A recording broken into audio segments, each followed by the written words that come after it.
ছাত্রী ধর্ষণের অভিযোগে আবুল হাসনাত মোহাম্মদ সোহেল রানা নামে এক শিক্ষককে পিটিয়ে হত্যার জেরে উত্তপ্ত খাগড়াছড়ি।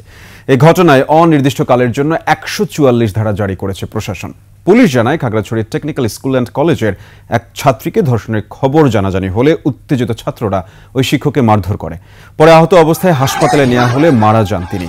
এই ঘটনায় পুরো শহরে পাহাড়ি বাঙালি দাঙ্গায় রূপ নেয়। জেলা প্রশাসক মোহাম্মদ শহীদুজ্জামান জানান, পরিস্থিতি নিয়ন্ত্রণে অনির্দিষ্টকালের জন্য ১৪৪ ধারা জারি করা হয়েছে।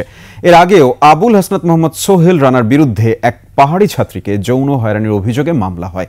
এর কারণে বেশ কিছুদিন থেকে তাকে প্রত্যাহারের দাবি জানিয়ে আসছিল পাহাড়ি ছাত্রছাত্রীরা। বর্তমানে শহরের পরিস্থিতি থমথমে। সহিংসতা না ছড়ায় সেজন্য আমরা এই সদরে ১৪৪ ধারা জারি করা আছে, পরবর্তী নির্দেশনা দেওয়া পর্যন্ত। শহরবাসীর মধ্যে অনুরোধ করবো যেন তারা শান্তি বজায় রাখে এবং যে ঘটনা ঘটেছে এটা মামলা হবে এবং যা অপরাধী তাদেরকে আমরা আইনের আওতায় নিয়ে আসবো।